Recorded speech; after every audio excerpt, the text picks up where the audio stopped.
আসসালামু আলাইকুম। দূরে এবং কাছে যে যেখান থেকে আজকের এই ভিডিওটি দেখছেন সবাইকে অনেক ধন্যবাদ। আশা রাখছি আল্লাহ পাকের অশেষ রহমতে সবাই অনেক ভালো আছেন।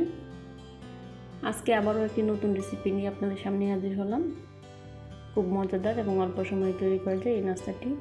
চলুন দেখা যাক কী কী লাগছে। চুলায় একটি ফ্রাই প্যান বসিয়ে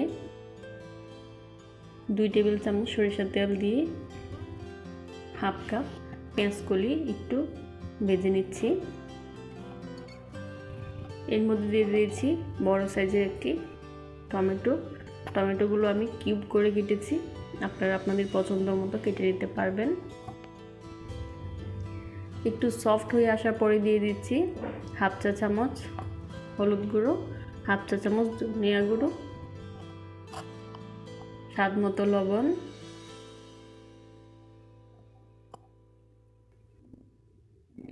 হাফ চা চামচ গরম মশলার গুঁড়ো। এতে করে খুব সুন্দর একটা স্মেল আসবে। চুলার আঁচ লোতে রেখে মশলা এবং পেঁয়াজকলি টমেটো একসাথে ভালো করে একটু সময় নিয়ে ভেজে নিচ্ছি। দিয়ে দিয়েছি কাঁচা মরিচ কুচি। আমি এখানে শুকনো মরিচ ব্যবহার করিনি, আপনারা চাইলে শুকনো মরিচের গুঁড়োটা ব্যবহার করতে পারবেন। তবে কাঁচা মরিচটা একটু বেশি ঝাল ছিল, এই জন্য আমি কাঁচা মরিচ দিয়ে দিয়েছি। এখন দিয়ে দিচ্ছি 1 কাপের থেকে একটু কম হবে আলু সিদ্ধ করে আমি এরকম হাতে ম্যাশ করে নিয়েছি। এত বেশি ভালো করে ম্যাশ করিনি, একটু দানা দানা রয়ে গিয়েছে। এরকম অবস্থায় আলুগুলো দিয়ে দিয়েছি।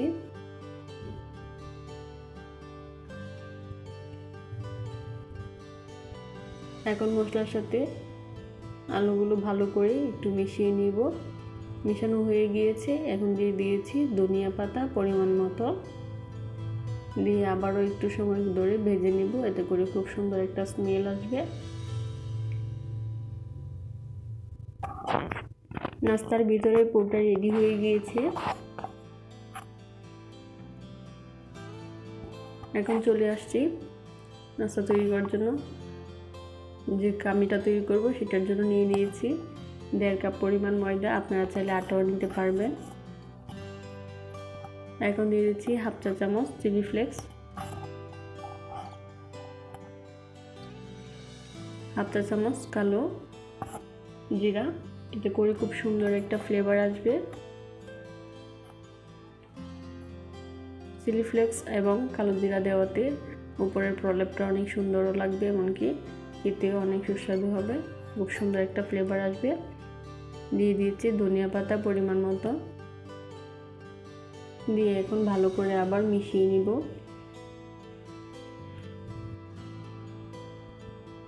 আমি এখানে একটু বেশি পরিমাণে করতেছি, কারণ আমি কিছুটা ফ্রোজেন করব।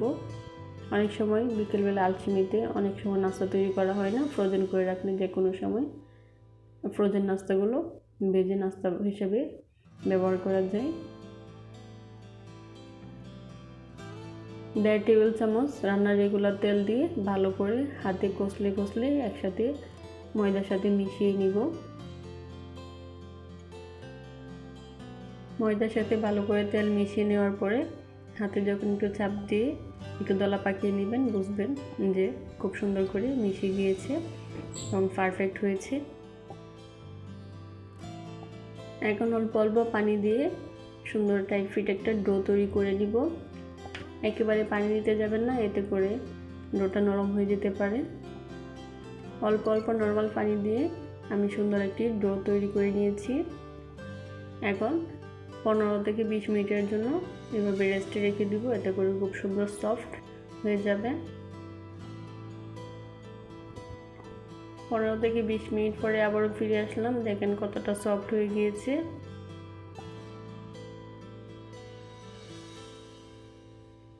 আবারও হাত দিয়ে একটু ভালো করে চেপে ডোটাকে আর একটু স্মুথ করে নিয়েছি। এখন 2 ভাগে ভাগ করে নিচ্ছি।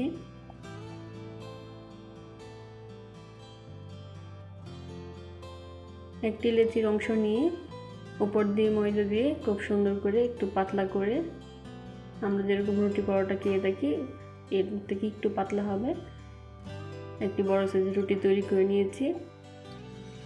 এখন চারপাশ থেকে কিছুটা অংশ কেটে বাদ দিয়ে দিব। খুবই সহজ এই নাস্তার রেসিপিটি।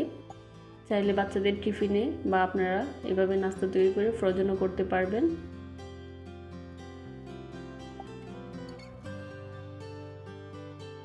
এখন আমি স্কোয়ার শেপ করে ভাগ করে নিচ্ছি।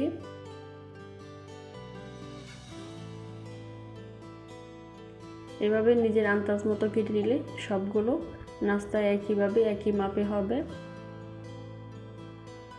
একটিও ছোট বড় হবে না। আমি ভিতরের পুরটাকে খুব সুন্দর করে হাত দিয়ে একটু বল শেপ করে নিয়েছি। এখন সবগুলো দিয়ে দিচ্ছি। সাইড দিয়ে পানি ব্রাশ করে দিচ্ছি, এতে করে খুব সুন্দর করে সেট হয়ে যাবে। আশা করি দেখি বুঝে নেবেন নাস্তাটি কিভাবে তৈরি করতেছি। যে কোনো একটি পাশ থেকে একবার দিয়ে অপর পাশ থেকে দিতে পারবেন, কোনো সমস্যা নেই, একভাবে দিলেই হলো। এভাবে করে চারপাশে ভালো করে সেট করে দিবেন, সুন্দর করে চতুর্ভুজের একটি আকৃতি হয়ে যাবে। এভাবে সমোসাগুলো খুবই সহজ, মিনি সমোসাও বলতে পারেন, যে কোনো নাস্তা বলতে পারেন। খুবই সহজ একটি রেসিপি। এভাবে ফ্রোজেন করে আপনারা যে কোনো সময় রেখে দিতে পারবেন। একজন মেহমান আসলেও খুব তাড়াহুড়া করে ফ্রোজেন নাস্তাগুলো রেডি করতে পারবেন।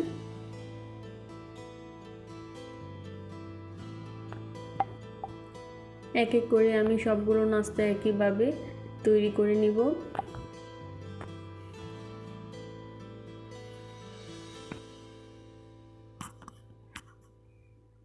হাত দিয়ে একটু চেপে চেপে লাগিয়ে দেবেন, এতে করে খুলে যাওয়ার সম্ভাবনা থাকবে না। সবগুলো নাস্তা তৈরি করে নিয়েছি। এখন চলে যাব ভাজার জন্য। আমি এখানে একটি লোহার কড়াই ব্যবহার করতেছি। আপনারা চাইলে ফ্রাই প্যান বা যে কোনো দস্তার কড়াই ব্যবহার করতে পারবেন।